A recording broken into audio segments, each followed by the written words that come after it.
शेर का घर। दरिया से जरा हटकर एक गांव आबाद था। गांव और दरिया के दरमियान सरसब्ज खेत थे। दरिया पार एक जंगल था जिसमें जंगल का बादशाह शेर रहता था और उसके साथ और भी बहुत से शेर रहा करते थे। गांव में एक बढ़ई रहता था जो अपने काम में उस्ताद माना जाता था। एक दिन उसे लकड़ी का पिंजरा बनाने के लिए लकड़ी की जरूरत थी। उसने अपने बेटे को अपने साथ लिया और दरिया के पार जंगल में चला गया। एक दरख्त से लकड़ी काटी और लकड़ियों को इकट्ठा करके एक जगह पर ले आया और वहीं पर उसने पिंजरा बनाना शुरू कर दिया। वो अपने काम में मसरूफ था कि वहाँ जंगल का बादशाह शेर आ गया और बोला, बढ़ई मियाँ, क्या बनाते हो? बढ़ई ने जवाब दिया, जंगल के बादशाह का घर बना रहा हूँ। छोटे से पिंजरे में हम कैसे समा सकते हैं? बढ़ई ने कहा, जंगल के बादशाह इसमें दाखिल होकर देख लीजिए। शेर ने आओ देखा न ताओ पिंजरे में दाखिल हो गया। बढ़ई ने फौरन दरवाज़ा बंद कर दिया। अब शेर कैद था और पिंजरे से निकलने के लिए बेताब। बढ़ई ने बेटे से कहा, लोटा लो और आग जलाकर पानी को खूब गर्म करो। लड़के ने ऐसा ही किया। जब वो लोटे में उबलता हुआ पानी लेकर आया, बढ़ई ने लोटा उठाया और गरम गरम पानी शेर के ऊपर डालने लगा, यहाँ तक कि उसके बदन की खाल तक जल गई।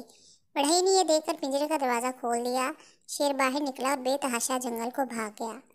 बढ़ई ने खुदा का शुक्र अदा किया कि बला टली और अपने काम में मसरूफ हो गया। थोड़ी ही देर गुजरी थी कि जंगल से 3 शेर आते हुए दिखाई दिए। बढ़ई और उसका बेटा परेशान हो गए और वो दरख्त पर चढ़ गए।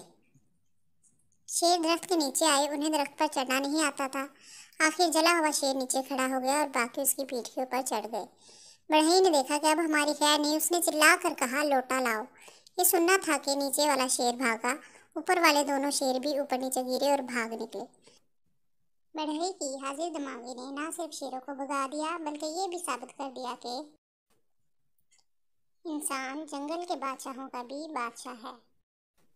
गीदड़ की मकारी। किसी जंगल में एक बहुत बड़ा हाथी रहता था। उसी जंगल में एक तरफ गीदड़ों का एक गौल भी रहा करता था। जब हाथी अपनी सूंड को हिलाता, झूमता झूमता चलता फिरता, तो गीदड़ उसे दूर से देखकर ललचाते। मगर बस ना चलता था कि इतने बड़े कद-आवर हाथी के गोश्त से किस तरह लुत्फ अंदोज हों। एक दिन तमाम गीदड़ जमा हुए और हाथी को मारने की फिक्र करने लगे। आखिर एक बूढ़े गीदड़ ने कहा कि तुम मुर्दा हाथी का गोश्त खाने का सोच रहे हो, मैं तुम्हें जिंदा हाथी का गोश्त खिलाऊंगा। सारे गीदड़ खुश हो गए और उसी को अपना लीडर बना लिया।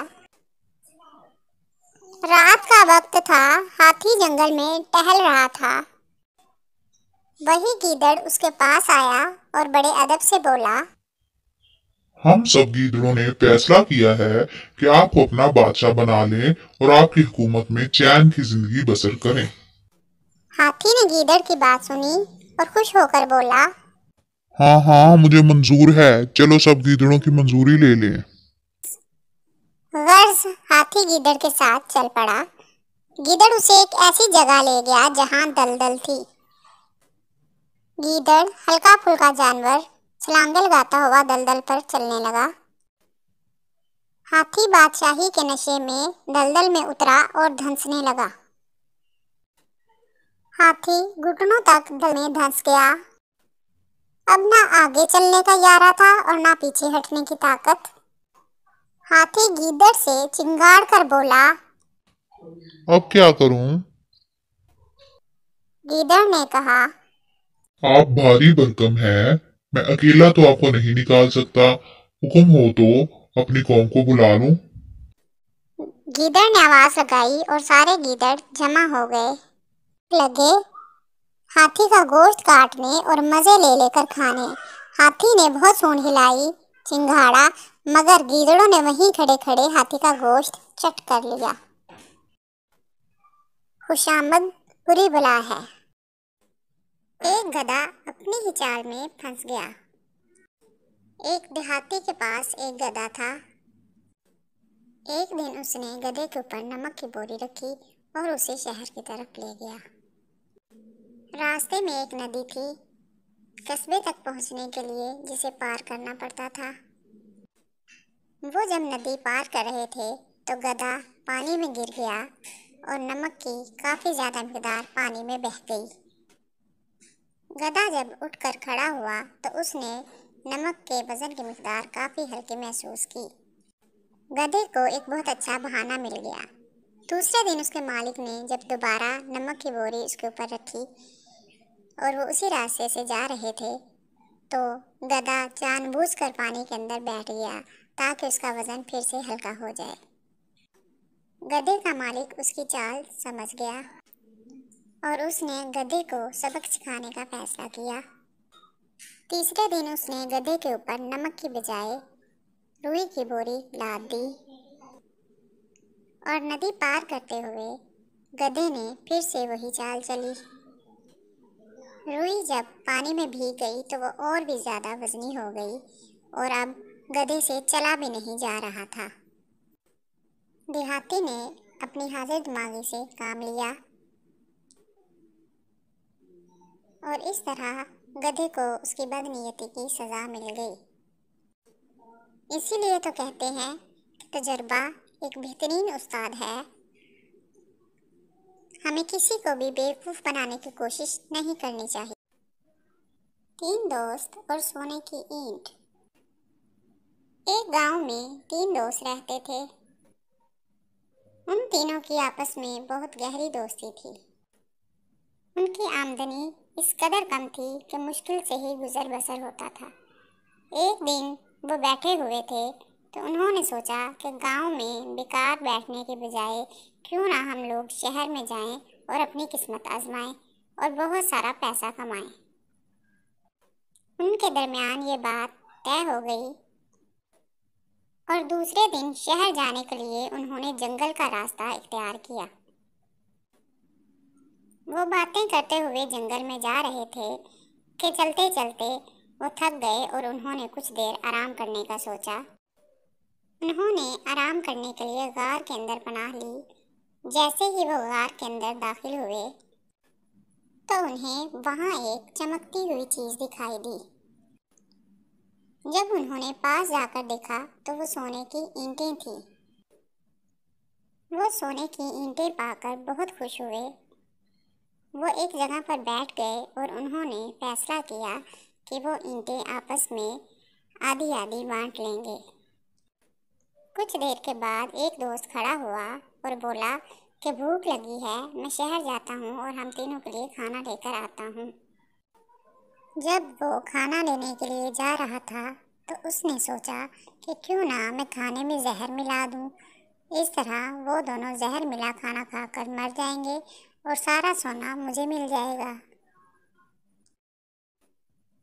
और फिर वो ऐसा ही करता है और खाने में जहर मिला देता है।